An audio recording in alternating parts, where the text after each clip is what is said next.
Chers possessionnaises, chers possessionnés, à 25 jours des élections municipales, le conseil municipal de demain n'a rien d'un conseil ordinaire. Nous allons examiner plus de 200 000 € de créances effacées, une augmentation soudaine de la majorité des associations de 10% après plusieurs années de stagnation, des cessions foncières prorogées, des décisions patrimoniales sensibles, une prise de possession foncière par anticipation pour la piste cyclable de l'avenue de la Palestine, une accélération importante des marchés publics, des créations massives de postes, et tout cela bien sûr sans augmentation d'impôts. Je pose une question simple, pourquoi maintenant?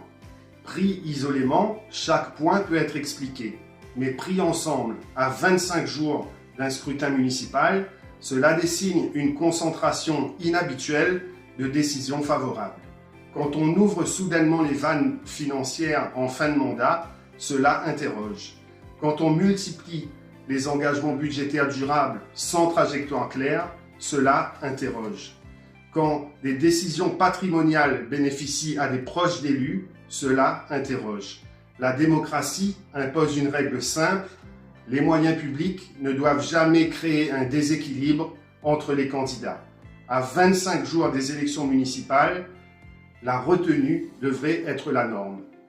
Ce que nous voyons aujourd'hui ressemble à une gestion précipitée de fin de mandat. Une accumulation de décisions qui donne le sentiment d'une majorité qui accélère brutalement comme si le temps lui échappait. La démocratie ne se gère pas dans l'urgence électorale. Le 15 mars, les possessionnaises et les possessionnés auront le choix. Continuer dans cette fuite en avant ou ouvrir une nouvelle étape plus transparente, plus équilibrée, plus responsable. Le changement ne se décrète pas en conseil municipal, il se décide dans les urnes.